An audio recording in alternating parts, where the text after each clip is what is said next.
আজকে আমরা একটা বড় ব্র্যান্ডের কাছ থেকে শিখব, উবার। আমরা যখন উবারে কোনো একটা রাইড বুক করি তখন অ্যাকচুয়ালি কি ঘটে, আমরা কিন্তু দেখতে পাই যে উবার ড্রাইভার অ্যাপ্রক্সিমেট কত মিনিট পরে আমাকে পিক আপ করতে আসবে।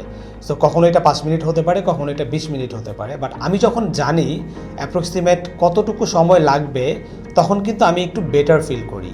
মানুষ কিন্তু আনসার্টেনিটি পছন্দ করে না। মানুষ যখন আনসার্টেন থাকে তখন কিন্তু মানুষের মধ্যে স্ট্রেস বাড়তে থাকে।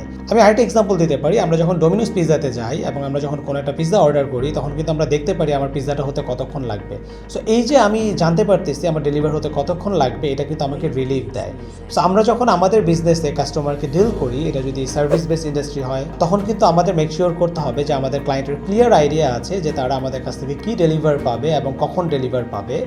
এই জিনিসটা যদি আমরা ক্লায়েন্টকে প্রোঅ্যাক্টিভলি ইনফর্ম করতে পারি, তখন ক্লায়েন্টের অলওয়েজ একটা গুড ফিল কাজ করবে এবং ক্লায়েন্ট স্যাটিসফ্যাকশন রেট কিন্তু বেড়ে যাবে। সিমিলারলি আমরা যখন প্রোডাক্ট বেস বিজনেস করছি, তখনও আমাদের ক্লায়েন্টদের একটা পরিষ্কার ধারণা থাকতে হবে যে কবে নাগাদ সেই প্রোডাক্টটা ডেলিভারি পাচ্ছে।